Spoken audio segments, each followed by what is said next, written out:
তো আমরা আজকে দুপুরবেলা একটি কমন ব্রোঞ্জ ব্যাগ রেস্কিউ করেছিলাম, তা এখন তাকে রিলিজ করার পালা। তা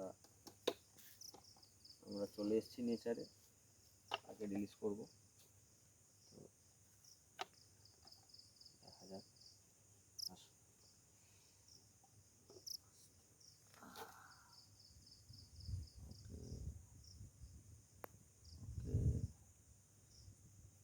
পরিবেশে সে যাওয়ার জন্য রেডি। যদিও এটি দিনের বেলার সাপ, কিন্তু এখন রাত্রিবেলা কিছু পরিস্থিতির কারণে এটাকে রিলিজ করতে হচ্ছে। তাই জন্য আলো টিপে এসে দিন মনে করে নিজের জায়গায় ফিরে যাক।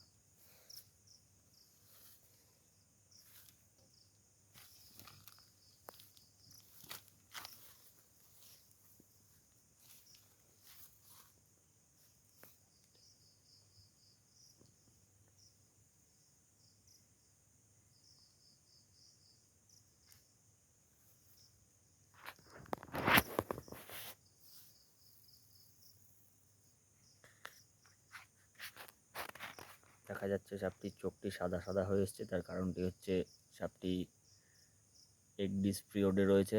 দ্যাট মিন্স যেটি হচ্ছে খোলস ছাড়ার ঠিক পূর্ব মুহূর্তে খোলসটি পুরো রেডি ছাড়ার জন্য। সাপটি ম্যাক্সিমাম 2-1 দিনের মধ্যেই খোলসটি কমপ্লিটলি ছেড়ে ফেলবে। তা সেই জন্য সাপটির চোখটি সাদা সাদা হয়ে রয়েছে।